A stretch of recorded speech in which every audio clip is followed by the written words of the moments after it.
श्री शिवाय नमस्तु भयम भक्तों। 29 जून सोमवती पूर्णिमा पर शिवलिंग से ये गुप्त चीज उठाकर ले आना, छप्पर फाड़ कर होगी, धन वर्षा मनोकामनाएं होगी, पूर्ण इतना पैसा आएगा कि गिनते गिनते थक जाओगे। भगवान भोलेनाथ जी के आशीर्वाद से आपके जीवन में बहुत उन्नति होगी। राधे राधे भक्तों। जैसा कि आप सभी जानते हैं कि सोमवार का दिन हमारे भोलेनाथ को समर्पित होता है और भक्तों इस बार 29 जून सोमवार के दिन पड़ने जा रही यानी कि त्रयोदशी की तिथि। और भक्तों जिस तरह से सोमवार का दिन शिव जी को प्रिय है, उसी प्रकार से सोमवती पूर्णिमा की तिथि भी भोलेनाथ को ही समर्पित होती है। और भक्तों जब भी सोमवार के दिन पूर्णिमा की तिथि पड़ती है तो इसका महत्व कई गुना अधिक बढ़ जाता है। और भक्तों ऐसी तिथियां साल में केवल एक ही बार पड़ती है। ऐसे में यदि इस दिन सभी शिव भक्त भोलेनाथ की विधि विधान से पूजा अर्चना करते हैं तो भक्तों की सब मनोकामनाएं पूर्ण हो जाती हैं। इसी के साथ भक्तों 29 जून सोमवती पूर्णिमा का व्रत रखने से भगवान शिव और माता पार्वती की विशेष कृपा प्राप्त होती है। साथ ही इस दिन यदि कोई व्यक्ति भगवान भोलेनाथ की थोड़ी सी भी पूजा अर्चना कर लेता है तो उस व्यक्ति के जीवन की सभी मनोकामनाएं पूर्ण हो जाती हैं, उस व्यक्ति के जीवन के हर कष्ट समाप्त हो जाते हैं और उस व्यक्ति के जीवन में धन प्राप्ति के सभी रास्ते खुलने लगते हैं। तो चलिए वीडियो को शुरू करते हैं। लेकिन पहले अगर आप भी चाहते हैं कि भगवान भोलेनाथ का आशीर्वाद आपके ऊपर सदैव बना रहे तो इस वीडियो को एक लाइक करें और चैनल को सब्सक्राइब करके कमेंट में ओम नमः शिवाय या हर हर महादेव जरूर लिखें। भक्तों आज हम जानेंगे कि आपको 29 जून सोमवती पूर्णिमा पर भगवान भोलेनाथ के मंदिर जाकर के कौन सी वस्तुएं भोलेनाथ को अर्पित करना है और वह कौन सी गुप्त चीज है जिसे आपको सोमवती पूर्णिमा पर शिवलिंग से उठाकर लेकर के आनी है, जिससे कि आपके घर से दुख दरिद्र और सारी परेशानियां हमेशा के लिए समाप्त हो जाए और आपके घर में हमेशा ही सुख समृद्धि और सौभाग्य बना रहे। भक्तों आप सभी ये तो जानते ही हैं कि देवों के देव महादेव यदि किसी व्यक्ति पर अपनी कृपा कर देते हैं तो साक्षात्कार काल भी उसका कुछ नहीं बिगाड़ पाता है। इसीलिए आज की इस वीडियो में हम आपको बताएंगे कि कैसे आप भोलेनाथ को प्रसन्न कर सकते हैं और किस प्रकार से आपको इस दिन भोलेनाथ की पूजा अर्चना करनी है और साथ ही कौन सी गुप्त चीज है जिसे आपको इस दिन शिवलिंग से चुपचाप लेकर के आ जाना है ताकि आपके घर पर अन्न और धन का भंडार कभी भी कम ना हो। देखिए भक्तों आपके जीवन में चाहे कितनी ही बड़ी परेशानी हो, कितनी ही बड़ी दिक्कत क्यों ना हो, मान लीजिए यदि आपके जीवन में बहुत अधिक धन की समस्या है, आप नौकरी की प्राप्ति के लिए बहुत ही ज्यादा परेशान हो चुके हैं, आपके शत्रुओं ने आपको घेर लिया है, संतान की आपको नहीं हो पा रही है, तो एक बात का ध्यान रखिएगा कि यदि आप भी 29 जून सोमवती पूर्णिमा पर यदि भगवान शिव से जुड़े कुछ उपाय कर लेते हैं तो फिर आपकी चाहे कितनी ही बड़ी मनोकामना हो, आप कितना ही बड़ा कष्ट हो, वो खत्म हो जाता है और आपकी हर मनोकामना पूर्ण हो जाती है। मान लीजिए यदि आपके ऊपर कोई दोष लगा हुआ है, जैसे वास्तु दोष, शनि दोष, पितृ दोष या कोई भी दोष लगा हुआ है, सोमवती पूर्णिमा पर यह गुप्त चीज शिवलिंग से लेकर के आ जाना है। आपके जीवन से सारी परेशानियां दूर हो जाएगी और आपके जीवन में धन आने के सारे मार्ग खुल जाएंगे। भक्तों एक विशेष बात का हमेशा ध्यान रखें कि जब भी हम भगवान भोलेनाथ की पूजा करते हैं तो हमें धैर्य रखना चाहिए, विश्वास रखना चाहिए और श्रद्धा के साथ भगवान भोलेनाथ की पूजा करनी चाहिए, क्योंकि भगवान भोलेनाथ बहुत ही भोले हैं। वो किसी भी व्यक्ति की पूजा से, साधना से तुरंत ही प्रसन्न हो जाते हैं। इसीलिए 29 जून सोमवती पूर्णिमा पर कुछ ऐसी चीजें हैं जो आपको अवश्य पता होनी चाहिए, क्योंकि इस दिन यदि आप भगवान भोलेनाथ के सामने पूजा करने जा रहे हैं और मान के चलिए यदि आपने अगर कोई गलती कर दी तो भगवान भोलेनाथ आपसे क्रोधित हो जाएंगे और आपने सही तरीके से पूजा की होगी तो साक्षात आपको भगवान भोलेनाथ उसी दिन आशीर्वाद दे देंगे और इसके बाद आपके जीवन में कभी कोई परेशानी नहीं आएगी। तो भक्तों आपको हम वो सभी चीजें आने वाले हैं, इसलिए आप सभी इस वीडियो में अंत तक बने रहिए। तो भक्तों ध्यान दीजिए, सोमवती पूर्णिमा पर सबसे पहले तो आपको भगवान भोलेनाथ के मंदिर जाना होगा और ये जितने भी उपाय आपको बताए जाएंगे ये आपको भगवान शिव के मंदिर में ही करने होंगे। देखिए अक्सर कई भक्तों का प्रश्न जो होता है, गुरुजी हमारे घर पर शिवलिंग है, क्या हम घर पर पूजा नहीं कर सकते? तो इसका उत्तर नहीं इस उपाय के लिए, आपको मंदिर जाना पड़ेगा। तो मंदिर का जो शिवलिंग होता है और जो घर का शिवलिंग होता है इसमें बहुत ज्यादा फर्क होता है। जो मंदिर का शिवलिंग होता है और इसकी जो शक्ति होती है वहां आपके घर के शिवलिंग से करोड़ों गुना ज्यादा अधिक होती है।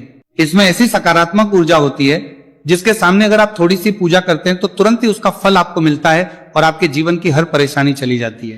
तो आपको जितने भी आज उपाय बताए जाएंगे आपके जीवन की परेशानी को करने के लिए, आपकी मनोकामना पूर्ति के लिए, तो इन उपायों के लिए तो आपको मंदिर जाना पड़ेगा।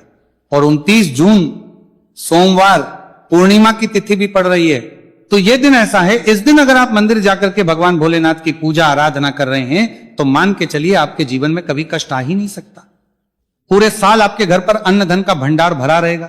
तो आपको क्या लेकर जाना है वो आपको नोट कर लेना है, क्योंकि भक्तों अगर आपने एक भी गलती कर दी तो आपकी पूजा संपन्न मानी नहीं जाएगी। तो भक्तों सबसे पहली जो वस्तु है जो कि आपको शिव मंदिर लेकर के जाना है वो है एक लोटा जल। अब भक्तों यहां पर कई लोगों का प्रश्न रहता है कि गुरुजी जल जो है वह तो शिवालय में भी मिल जाता है, शिव मंदिर में मिल जाता है, तो क्या जल मंदिर से ले सकते हैं? तो इसका जवाब है नहीं। आपको ये जो जल है इसे अपने घर के रसोई घर से ही लेकर के जाना है। अब भक्तों इसका भी एक कारण है, घर से इसलिए आपको जल ले जाना है ताकि आपके घर का जो जल आप लेकर जा रहे हैं भगवान भोलेनाथ पर चढ़ाने के उसी जल के द्वारा आप भगवान से जुड़ जाएंगे।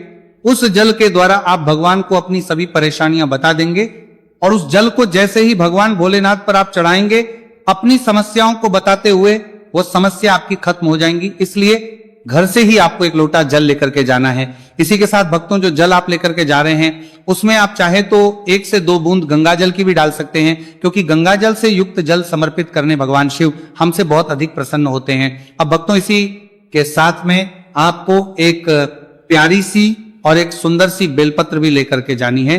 बेलपत्र को लेते समय ध्यान रखें कि ये कहीं से भी टूटी हुई या फिर खंडित नहीं होनी चाहिए। इसी के साथ में 29 जून को है सोमवती पूर्णिमा, तो इस दिन आपको बेलपत्र के वृक्ष से बेलपत्र को तोड़कर नहीं लाना है, क्योंकि ऐसा करना भगवान शिव को क्रोधित भी कर सकता है। इसी आप यदि हो सके तो एक दिन पहले ही बेलपत्र तोड़ के ला सकते हैं, या फिर आपको शिवलिंग पर चढ़ा हुआ बेलपत्र शुद्ध जल से धोकर उसका प्रयोग कर लेना है। अब अगली जो वस्तु है वहां आपको लेकर के आप जानिए सफेद पुष्प। भक्तों की अति को छोड़कर सफेद पुष्प भगवान भोलेनाथ को चढ़ाए जाते हैं, इसीलिए सफेद पुष्प महाशिवरात्रि पर आपको भगवान भोलेनाथ के लिए लेकर के जाना है, ताकि भगवान भोलेनाथ का आशीर्वाद आपको मिल जाए, जिसके बाद आपके जीवन के हर परेशानी खत्म हो जाए। इसके बाद आपको भगवान शिव के मंदिर में सफेद या पीला चंदन भी लेकर के जाना है। और ध्यान रखें भक्तों कि भगवान भोलेनाथ को अगर आप दूध अर्पित करने जा रहे हैं तो एकदम कच्चा दूध होना चाहिए, गर्म किया हुआ दूध नहीं होना चाहिए, कच्चा दूध होना चाहिए।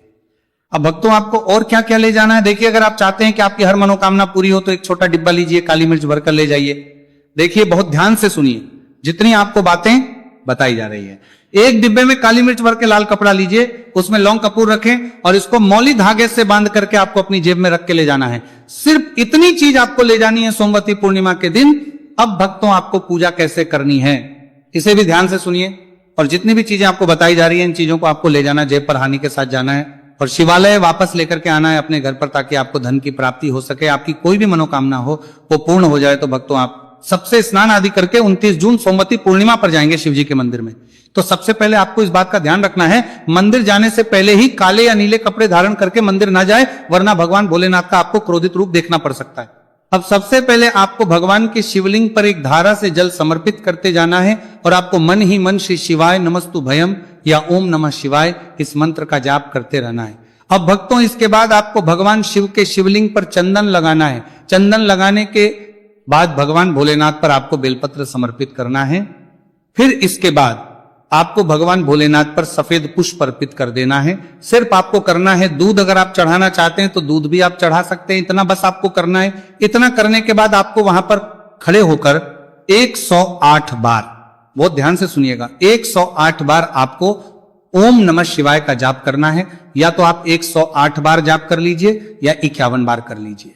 अब आपको क्या करना है, एक डिब्बा जो काली मिर्च का आप ले गए थे उस काली मिर्च के डिब्बे को आपको शिवलिंग पर जो जलहरी होती है, जहां से जल बह के नीचे गिरता है, इस जलहरी के वहां पर आपको जो काली मिर्च लेकर के गए थे उस काली मिर्च को आपको स्पर्श करना है। कहा शिवलिंग पर, जहां से जल नीचे गिरता है उस स्थान पर, और ये काली मिर्च आपको अपने पास वापस रख लेना है। अब जो आप लाल पोटली ले गए हैं बंद करके लौंग और कपूर की, इसको भी आपको स्पर्श कराना है शिवलिंग की जलहरी के वहां पर, और इसे भी आपको वापस रख लेना है। अब आपको क्या करना है, जिस लोटे में पानी ले गए थे या जिस लोटे में भी आप दूध ले गए उसमें आपको क्या करना है, देखिए आप सभी को पता है कि जब भी हम शिवलिंग पर जल अर्पित करते हैं तो वह शिवलिंग से होकर के जलधारी की ओर बह के आता है और नीचे गिरता है। तो जहां से भी वो जल नीचे गिरता है वहां आपको अपना ये लोटा रखना है और इस लोटे में आपको कुछ जल वापस झेलना है। भक्तों ध्यान रखिएगा, जो आप लोटे में जल भरकर ले गए हैं वो जल आपको वापस बचाना नहीं है, वो तो पूरा आपको भगवान भोलेनाथ को अर्पित कर देना है। अब भक्तों, आपका कई लोग शिवलिंग पर जल चढ़ा रहे हैं, इस बात की चिंता ना करें, क्योंकि भगवान भोलेनाथ के शिवलिंग पर जब भी जल चढ़ाया जाता है तो वो अमृत बन जाता है। कहा जाता है कई देवी देवता शिवलिंग के पास अदृश्य रूप में खड़े होते हैं ताकि शिवलिंग से गिर रहा जल वहां धारण कर सके। इतना पवित्र होता है शिवलिंग पर जल गिरता हुआ जल, तो शिवलिंग से गिरते हुए जल को आपको अपने लोटे में ले लेना, सिर्फ थोड़ी सी बूंदे लेनी है। अब आपको क्या करना है, आपको घर वापस आना है। जो आपने लोटे में जल लिया है, इसको घर पर आते ही घर के लोग जो हैं आपके, उनके ऊपर थोड़ा थोड़ा जल छिड़क देना है। घर के हर कोने में जल छिड़क देना है, घर के मुख्य द्वार पर जल छिड़क देना है।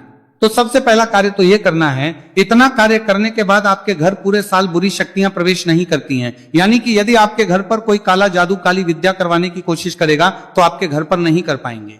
इससे आपके घर से नकारात्मक शक्तियां चली जाएंगी और आ जाएगी।